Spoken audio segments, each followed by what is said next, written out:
Hey everybody, welcome to my channel. I know it's been quite a while since I've come on, so I figured I'd take you on and help me finish this journal that I made for a commission. It's a commission wedding journal, and in the beginning it's her son's life she wanted to document for them.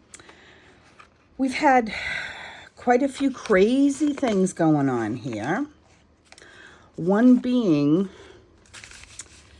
my husband had a little accident and he fell several feet down. Unfortunately, he was in the hospital for several days with 7 broken ribs and 3 fractures to his back and a punctured lung. So I've been kind of being his nurse now that he's home from the hospital, and I have a lot of responsibilities. Not that I didn't before, but I also have his responsibilities on our property now, as well as my own.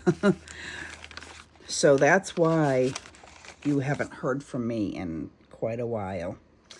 And I feel bad about that, but you know, family comes first, and we'll get through this. So I've been meaning and wanting to give you guys an update on what exactly was happening here. It hasn't been all fun, but you know what? This is just a little,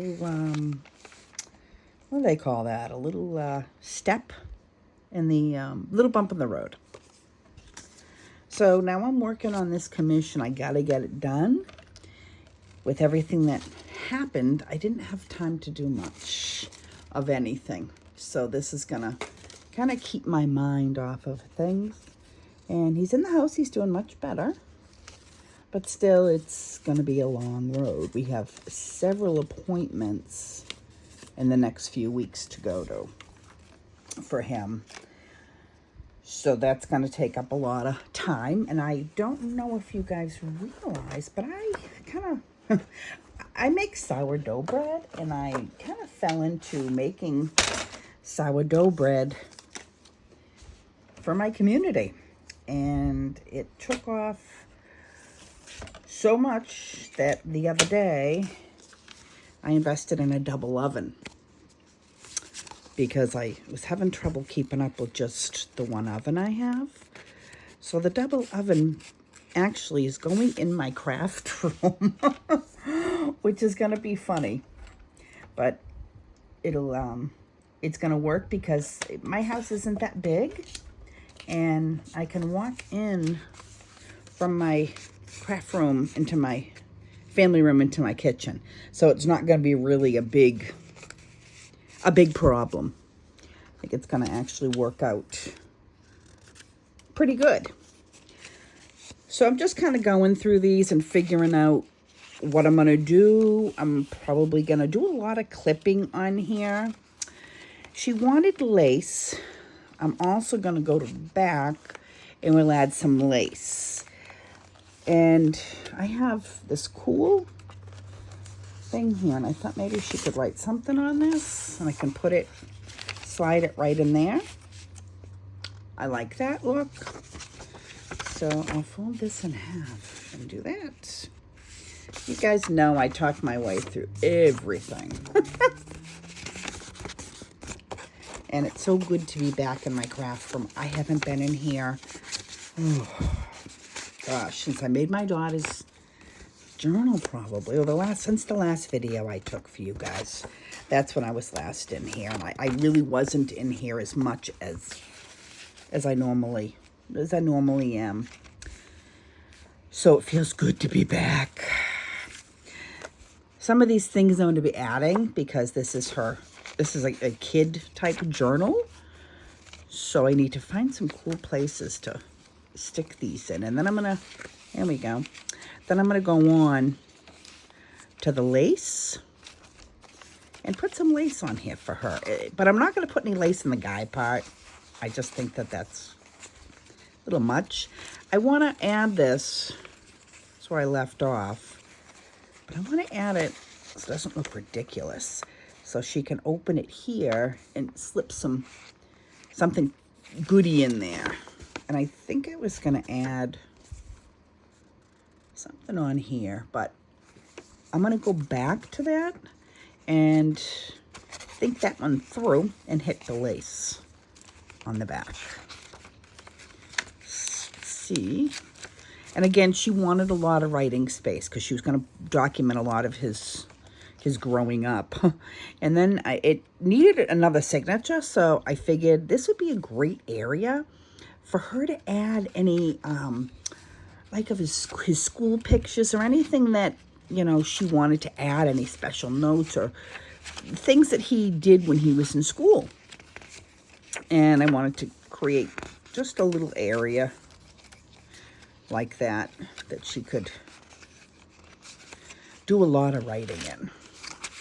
And I like these pockets, so I'm going to figure out how to decorate that next. And I wanted to divide this journal quite a bit just because of the two different components. One was his growing up, and this one is for their wedding.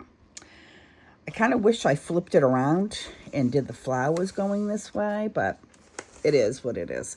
She also gave me several items to work with. Her name's Karen. So I probably could just pin this on here.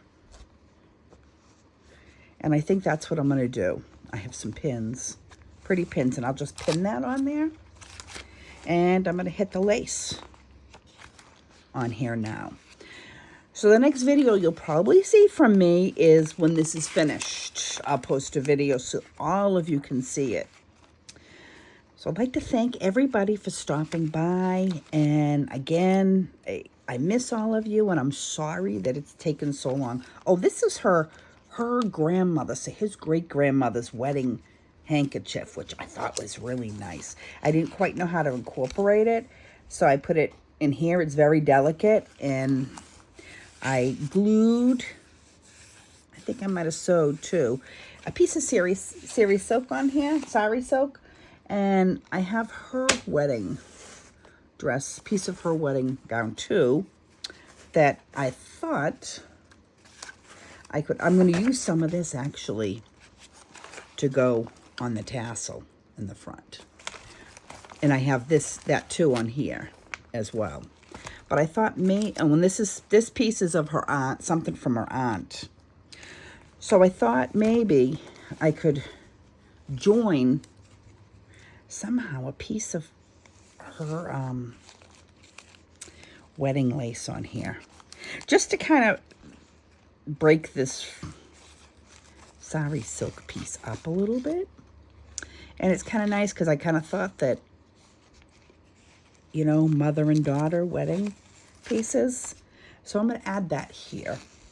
Well, you guys have a fantastic day, and I'll be back as soon as I can. And if you don't mind saying a few prayers for my husband, that would be greatly appreciated. He's not one that likes sitting down or sitting still. So this is going to be a tough time, especially once he starts feeling better. So you guys have a fantastic day. Thanks for watching. I'll talk to you soon. Take care. Bye-bye.